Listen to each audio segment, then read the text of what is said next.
आज हम इस प्रेस कॉन्फ्रेंस के माध्यम से सरदार वल्लभ भाई पटेल जी की 150वीं जयंती मनाने के लिए अपने क्षेत्र में Sardar at the rate 150 unity march की शुरुआत कर रहे हैं। दोस्तों, यह क्षण हम सभी के लिए एक बहुत बड़ा अवसर है। आज उस पुरुषार्थ को नमन का और जिन्होंने बिखरे हुए भारत को एक सूत्र में पिरोकर अखंड भारत का स्वरूप दिया। हम सभी जानते हैं कि सरदार वल्लभ भाई पटेल को लौह पुरुष कहा जाता है, लेकिन उनके व्यक्तित्व की असली शक्ति केवल लोह जैसी दृढ़ इच्छा शक्ति नहीं थी, बल्कि उनका अडिग विश्वास था। भारत एक है, भारत अखंड है और भारत सदा सर्वदा अखंड रहेगा। साथियों, यह वही विश्वास है जिसे आज विकसित भारत 2047 के संकल्प के रूप में प्रधानमंत्री नरेंद्र मोदी जी आगे बढ़ा रहे हैं। दोस्तों, इस अभियान की शुरुआत 6 अक्टूबर के दिन केवल और केंद्रीय युवा कार्यक्रम एवं खेल मंत्री डॉक्टर मनसुख मांडविया जी के हाथों द्वारा देश भर में डिजिटल फेस के माध्यम से शुरू किया जा रहा है। 6 अक्टूबर से युवा सोशल मीडिया रील प्रतियोगिता में हिस्सा लेना शुरू कर चुके हैं, निबंध लिख रहे हैं, यंग लीडर्स प्रोग्राम जैसे प्रतियोगिता में भारी संख्या में जुड़ रहे हैं। यह केवल प्रतियोगिताएं नहीं है, बल्कि यह सरदार पटेल जी के विचारों को हर दिल तक पहुंचाने के लिए एक साधन बन रहा है। इस अभियान के तहत सभी पंजीकरण, प्रतियोगिताएं और डिजिटल गतिविधियां हमारे क्षेत्र के साथ साथ देश भर में माई भारत पोर्टल के माध्यम से होंगे, जो युवाओं को सक्रिय भागीदारी के लिए एक मंच उपलब्ध कराएगा। भाइयों, दोस्तों, आप देखिएगा, जब देश का युवा अगले 2 महीनों तक मोबाइल स्क्रीन से लेकर मंच तक हर जगह सरदार वल्लभ भाई पटेल की एकता की बात करेगा, यह राष्ट्र एक नई ऊर्जा से भर जाएगा।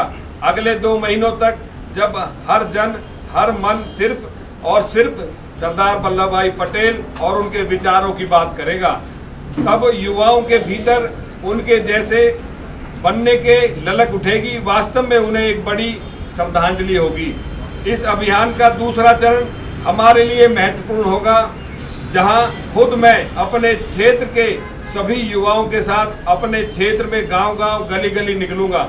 31 अक्टूबर से 25 नवंबर तक हमारे क्षेत्र में जिला स्तर पर पदयात्राएं होने वाली हैं।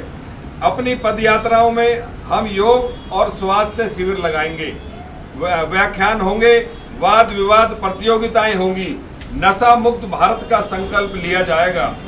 आप जब क्षेत्र में इस दौरान घूमेंगे तो आप देखेंगे कि यह केवल आयोजन नहीं होंगे, यह जन जागरण का महायज्ञ होगा और सरदार वल्लभ भाई पटेल की रियासतों को जोड़कर एक भारत का निर्माण किया था, वैसे ही ये पदयात्रा हमारे क्षेत्र के लोगों को, दिलों को जोड़ने का काम करेगी। हम अपने क्षेत्र में जब पदयात्रा कर रहे होंगे तो आप देखेंगे हम एक लघु भारत का रूप वहां सड़कों पर दिखा रहे होंगे। हम अपने क्षेत्र की संस्कृति का गौरव वहां पेश करेंगे, जहां एक भारत श्रेष्ठ भारत की भावना पेश करेगा। पदयात्रा से पहले हम जन जागरण के लिए तरह तरह की अभियान भी चलाएंगे। विकसित भारत बनाने की दिशा में मोदी सरकार की जो जन कल्याणकारी योजनाएं हैं, उनकी प्रदर्शनी, स्वच्छता अभियान हम पदयात्रा के रूट पर चलाएंगे और इस पूरे अभियान में माई भारत, एनसीसी कैडेट, एनएसएस के स्वयंसेवक हमारा सहयोग करेंगे। स्कूल कॉलेजों में युवा सरदार पटेल जी के सपनों और संकल्पों का भारत बनने के लिए हमारे क्षेत्र के जिलों में 3 एक दिवसीय पदयात्रा में 8 से 10 किलोमीटर तक की दूरी तय करेंगे। सभी स्कूल और कॉलेज अपने अपने नामों के बैनर के साथ पदयात्रा में जुड़ेंगे। समाज का हर आयु का वर्ग, हर तबका इससे जुड़ेगा। हम इसका पूरा प्रयास करेंगे और पहली बार एक समाज के तौर पर, एक लघु भारत के तौर पर हमारे क्षेत्र में देखेंगे। रिटायर्ड प्रशासनिक और सेना के अफसर, हमारे क्षेत्र के बड़े खिलाड़ी, सम्मानित एवं लोकप्रिय लोग भी इस पदयात्रा में जुड़ेंगे। पदयात्रा से पूर्व हमारे क्षेत्र के सभी स्कूल कॉलेजों में प्री इवेंट एक्टिविटी भी आयोजित की जाएगी, जहां कई तरीका की प्रतियोगिताएं होंगी। जिन्होंने सरदार वल्लभ भाई पटेल जी के जीवन पर अपना शोध किया है या बड़े विद्वान लोग हैं, उन्हें स्कूल कॉलेजों में आमंत्रित किया जाएगा, ताकि सरदार पटेल जी के जीवन से जुड़े सभी प्रेरक बातें युवाओं के बीच पहुंचाई जाएगी। आप पहली बार सरदार पटेल जी के जीवन पर हमारे क्षेत्र में नुक्कड़ नाटक देखेंगे। यह आयोजन हमारे क्षेत्र के उन स्थानों पर होगा जहां युवाओं की अक्सर भीड़ देखी जाती है। उन स्थानों को हम चिन्हित कर रहे हैं।